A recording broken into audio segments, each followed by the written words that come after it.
அனைவருக்கும் என்னுடைய அன்பு வணக்கம். சாகும் வரை உயிரை கொல்லக்கூடிய எந்தவித நோய்களும் வராமல் தடுக்கக்கூடிய வகையிலும் ஆண்களுக்கு மிக முக்கியமான ஆண்மையை அதிகரிக்கவும் விந்துக்களுடைய வீரியத்தையும் வலிமையும் அதிகரிக்கவும் நாம் ஆங்கில மருந்துகள் எதுவும் எடுக்காமல் வீட்டில் இருக்கக்கூடிய எளிமையான உணவுப் பொருட்களை கொண்டே இவை அனைத்தையும் செய்ய முடியும். நான் உங்கள் சீனிவாசன் தமிழ்ச்செல்வி மணி. ஆண்களுக்கு உடலுறவில் அதிக ஆர்வத்தை அதிகரிக்கக்கூடிய டெஸ்டோஸ்டரான் என்ற ஹார்மோனை அதிகரிக்கவும் விந்தணுக்களுடைய வலிமை அதிகரிக்கவும் தேவைப்படக்கூடிய எளிமையான உணவுப் பொருட்களை பற்றி பல்வேறு சுவாரஸ்யமான விஷயங்களை இந்த வீடியோவில் தெரிஞ்சுக்க போகிறோம். வீடியோவை ஸ்கிப் பண்ணாமல் கடைசி வரைக்கும் பாருங்கள். இதுவரைக்கும் இந்த சேனல் நீங்கள் சப்ஸ்கிரைப் பண்ணாமல் இருந்தீங்கன்னா உடனே சப்ஸ்கிரைப் பண்ணுங்கள். மேலும் பக்கத்தில் ஒரு பெல் ஐக்கான் இருக்கும், அந்த பெல் ஐக்கானும் ப்ரெஸ் பண்ணுங்கள். நான் கொடுக்குற ஒவ்வொரு வீடியோவும் உங்களுக்கு உடனடியாக நோட்டிஃபிகேஷனாக வந்துடும். இப்போ இருக்கக்கூடிய நவீன காலகட்டத்தில் மாறி வரும் உணவு பழக்கத்தால் ஃபாஸ்ட் ஃபுட்டை அதிகமாக சாப்பிடக்கூடிய இளைஞர்கள் இளம் வயதிலேயே ஆண்மை குறைபாடு ஏற்படுது.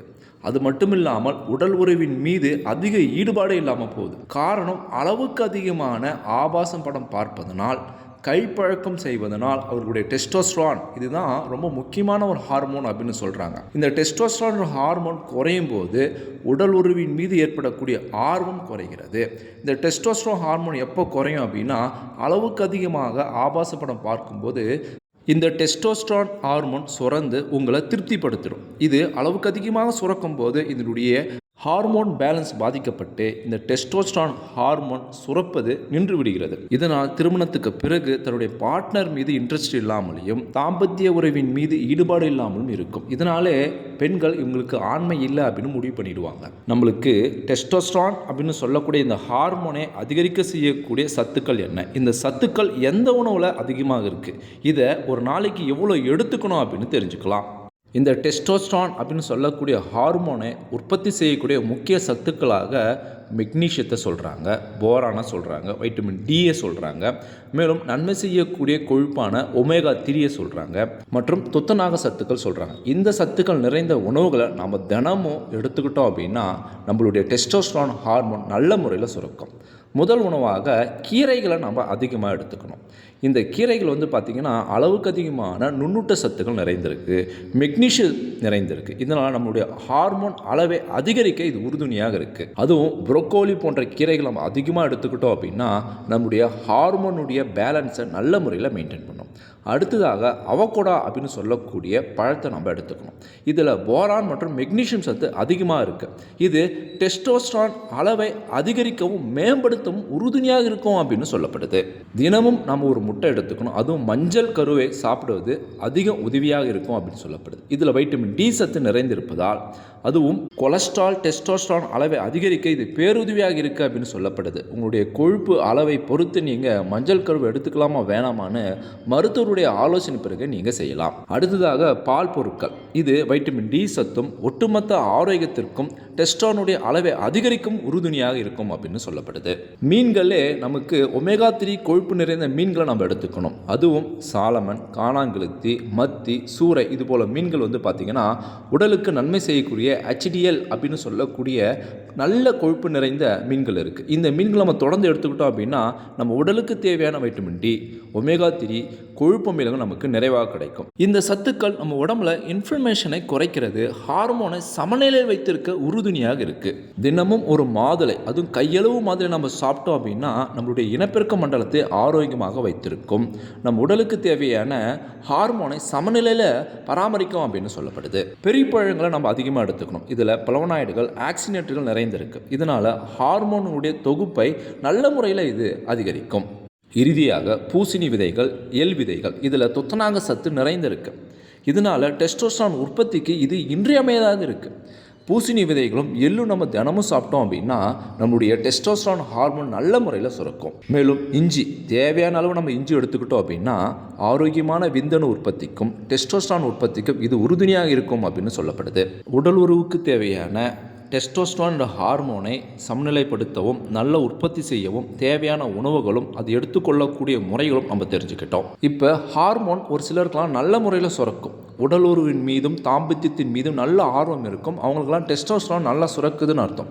ஆனால் தாம்பத்தியத்தில் ஈடுபடும் போது அதிகபட்சம் 5 நிமிஷத்துக்கு மேலே அவங்களால ஈடுபட முடியாது. காரணம், அவங்களுடைய ஆண்குறி விரைப்புத்தன்மை சீக்கிரமாக போயிடும். ஆண்குறி விரைப்புத்தன்மையாக இருப்பதற்கு முக்கிய காரணமாக ஆண்குறியில் இரத்த ஓட்டம் அதிகமாக இருந்தால் மட்டுமே விரைப்புத்தன்மை அதிகமாக இருக்கும். மேலும் நைட்ரிக் ஆக்சைடு அப்படின்னு சொல்லக்கூடிய ஒரு மூலக்கூறு சத்து இருந்தால் மட்டுமே ஆண்குறிக்கு இரத்த ஓட்டம் பாயும். மேலும் இரத்த அழுத்தம் சீராக இருக்க வேண்டும். இரத்த நாளங்களில் எந்தவித பிரச்சனையும் இல்லாமல் இருக்க வேண்டும். ஆண்குறி விரைப்புத்தன்மையாக இருக்கவும் அதற்கு என்ன மாதிரியான உணவுகள் சத்துக்கள் தேவை அப்படின்னு தெரிஞ்சுக்கலாம். பூசணி விதைகள், வேர்க்கடலை, இறைச்சி, கோழி, பால் பொருட்கள். இதில் பார்த்திங்கன்னா எல்-அர்ஜைன் அப்படின்னு சொல்லக்கூடிய ஒரு சத்து இருக்குது. இந்த சத்தை நம் உடலுக்கு நைட்ரிக் ஆக்சைடாக மாற்றுகிறது. இதனால் இரத்த நாளங்களில் இரத்த ஓட்டம் சீராக இருக்கும். இதனால் நீண்ட நேரம் விரைப்புத்தன்மைக்கு இது உறுதுணையாக இருக்கும் அப்படின்னு சொல்லப்படுது. நம்ம தொடர்ந்து பூசணி விதைகளும் வேர்க்கடையிலும் இறைச்சி, பால் பொருட்கள் சாப்பிடுவதன் மூலம் நமக்கு எல்-அர்ஜைன் அப்படின்ற ஒரு சத்து கிடைக்கும். இது நைட்ரிக் ஆக்சைடாக மாறி நீண்ட நேரம் விரைப்புத்தன்மைக்கு உறுதுணையாக இருக்கும். அடுத்து தர்பூசணி விதைகளும் நம்ம எடுத்துக்கணும் அப்படின்னு சொல்லப்படுது. இதில் சிட்ருலின் அப்படின்னு சொல்லக்கூடிய சத்து நிறைந்திருக்கு. இந்த சத்து நம்ம உடலை எல்-அர்ஜினாக மாற்றப்படும். அந்த எல்-அர்ஜினைன் நைட்ரிக் ஆசிடாக மாற்றப்பட்டு நீண்ட நேரம் விரைப்புத்தன்மைக்கு உறுதுணையாக இருக்க இது உதவியாக இருக்கும். அடுத்த உணவாக பீட்ரூட், கீரைகள் மற்றும் கொத்தமல்லி இதுபோல உணவுகளை நம்ம எடுத்துக்கணும். இந்த உணவுப் பொருட்களை நைட்ரேட் அப்படின்னு சொல்லக்கூடிய சத்துக்கள் அதிகமாக இருக்குது. இந்த சேர்மங்கள் உடலில் நைட்ரிக் ஆக்சைடாக மாற்றப்படுகிறது. இதனால் நம்மளுடைய ஆண்குறிக்கு விரைப்புத்தன்மை நீண்ட நேரம் இருக்க உறுதுணையாக இருக்கும். அடுத்ததாக மாதுளை, பெரி பழங்கள், சிட்ரஸ் பழங்கள், டார்க் சாக்லேட் இதுபோல உணவுகளை நம்ம எடுத்துக்கணும் அப்படின்னு சொல்லப்படுது. இதில் பிளவனாய்டுகள் அப்படின்னு சொல்லக்கூடிய சத்துக்கள் நல்ல அளவில் இருக்குது. இது இரத்த அழுத்தத்தை சீராக வைத்திருக்க உதவுகிறது. மேலும் இரத்த நாளங்களில் இரத்த ஓட்டத்தை மேம்படுத்துகிறது. இரத்த நாளங்களில் இரத்த ஓட்டம் சீராக இருந்தால்தான் ஆண்குறிக்கு இரத்தம் ஓடும். அதன் மூலம் விரைப்புத்தன்மை அதிகரிக்கும். இந்த உணவுகள் அனைத்தும் பார்த்திங்க அப்படின்னா நீண்ட நேரம் விரைப்புத்தன்மைக்கு தேவையான சத்துக்களும் அந்த சத்துக்கள் நிறைந்த உணவுகளாக சொல்லப்படுது. ஒரு ஆணுக்கு டெஸ்டோஸ்டெரான் ஹார்மோன் நல்ல நிலையில் இருக்குது. நீண்ட நேரம் விரைப்புத்தன்மையும் இருக்குது. இதனால் அவங்க தாம்பத்தியத்தில் ரொம்ப நேரம் நல்லா ஈடுபடலாம். ஆனால் அந்த ஆணுடைய விந்தணு வீரியம் குறைந்து சத்து குறைவாக இருந்துச்சு அப்படின்னா கரு உருவாகாது. இதனால் குழந்தை ஃபார்ம் ஆகாது. வீரிய நல்ல வலிமையான விந்தணுக்கு என்ன மாதிரியான சத்துக்கள் வேண்டும், அதற்கு என்ன மாதிரியான உணவுகளை நம்ம சாப்பிடணும். நல்ல வலிமையான வீரியமான விந்தணுக்களுக்கு துத்தநாகம், வைட்டமின் சி, ஒமேகா-3 கொழுப்பு அமிலங்கள், செலினியம், வைட்டமின் டி, ஃப்ளோட் மற்றும் வைட்டமின் B6 போன்ற சத்துக்கள் நிறைந்த உணவுகளை நம்ம தினமும் எடுத்துக்கிட்டோம் அப்படின்னா நம்மளுடைய விந்தணுக்கள் வலிமையாகவும் வீரியமாகவும் இருக்கும் அப்படின்னு சொல்லப்படுது. பூசணி விதைகள் மற்றும் மாட்டு இறைச்சி, ஆட்டு இறைச்சி, பருப்பு வகைகளில் பார்த்திங்கன்னா துத்தநாகம் சத்து அதிகமாக இருக்குது. இது விந்தணுக்களுடைய எண்ணிக்கையை ஸ்பெர்ம் கவுண்ட்டை இன்க்ரீஸ் பண்ணும். அதனுடைய தரத்தையும் மற்றும் டெஸ்டோஸ்டெரான் போன்ற ஹார்மோனின் உற்பத்திக்கும் இது உறுதுணையாக இருக்கும். கீரைகள், புரோக்கோலிகள், பருப்பு வகைகள், சிட்ரஸ் பழங்கள் இதில் ஃப்ளோட்ஸ் மற்றும் வைட்டமின் B9 அதிகமாக இருக்கும். இது விந்தணுக்களின் ஆரோக்கியமான வடிவத்தையும் செறிவையும் அதிகரிக்கும். அதாவது டென்சிட்டி அதிகரிக்கும். இதுவும் ஆண்களின் விந்தணுக்கள் வீரியமாக இருக்க உறுதுணையாக இருக்கும். மேலும் சிட்ரஸ் பழங்கள், பெரி பழங்கள், குடைமிளகாய், தக்காளி இவையில் வைட்டமின் சி நிறைந்திருக்கு. மேலும் காட்டு நெல்லிக்காயிலும் வைட்டமின் சி நிறைந்திருக்கும். இவை சிறந்த ஆன்டி ஆக்சிடென்ட்களாக செயல்படும். இதனால் விந்தணுக்களின் ப்ரீ ரேடியாட்டிக்கல் எனப்படும் சேதத்திலிருந்து பாதுகாக்கிறது. இதனால் விந்தணுக்களுடைய வாழ்நாளை அதிகரிக்க இது உறுதுணையாக இருக்கும் அப்படின்னு சொல்லப்படுது. நல்ல கொழுப்பு அமிலம் நிறைந்த மீன்கள், சாலமன், மத்தி, காணாங்கெளுத்தி, மேலும் அக்ரூட் பருப்புகள், அலி விதைகள் இவை அனைத்தும் பார்த்தீங்கன்னா ஒமேகா-3 அப்படின்னு சொல்லக்கூடிய நல்ல கொழுப்பு அமிலங்கள் நிறைந்த சத்து உணவுகள். இவை விந்தணுக்களின் உயிராக்கம் மற்றும் அளவை மேம்படுத்துகிறது. இது விந்தணுக்களின் சுற்றியுள்ள மென் படலத்தை ஆரோக்கியமாக வைத்திருக்க உறுதுணையாக இருக்கு அப்படின்னு சொல்லப்படுது. அடுத்ததாக முட்டைகள், மாட்டிறைச்சிகள், காளான்கள் இது விந்தணுக்களின் இயக்கத்தை மேம்படுத்துகிறது. மேலும் சேதத்திலிருந்து பாதுகாக்கிறது.